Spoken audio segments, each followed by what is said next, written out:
Today we're going to be writing about polar bears, but not about what they eat and what they look like, but their habitat. So it's to do with where they live. And today we're thinking particularly about what the problem is, because you will have known by now that bears are endangered. That means they're in danger of disappearing, and we can't have that, can we? So we've got to find out, one, what the problem is, and two, if we can make it better.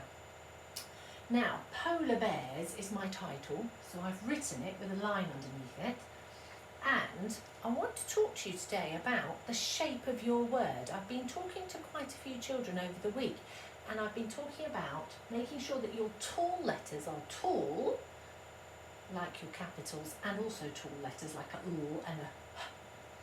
And the rest of them should all be the same height. Now, the other thing I've noticed this week is children have started to use lines, which is very grown up, but you do have to use them properly.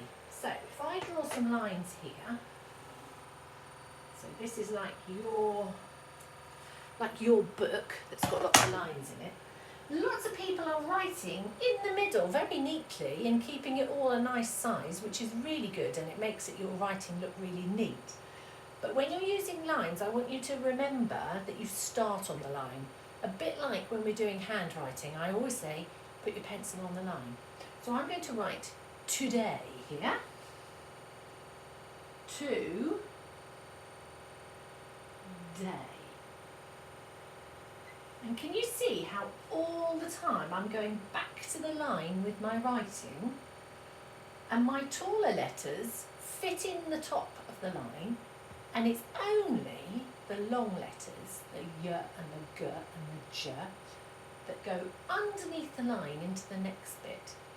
And if you write on the line, your next piece of writing, your next line of writing, will sit a little way away, and it just makes them nicely spaced out. So if you're using lines, see if you can try sitting your words on the line rather than floating them in the gap. So we're going to write today about, maybe the ice is melting. So we're going to have a capital letter, aren't we? I knew you were going to tell me that. So the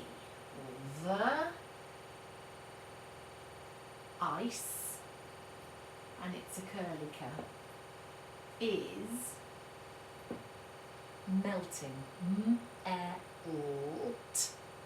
And then ing. And ing is a suffix, so it goes on the end of the word. And it sounds like it's almost a sound on its own, but it's not. It's an I and a mm. So the ice is melting. M-E-L is a tall letter. T-E.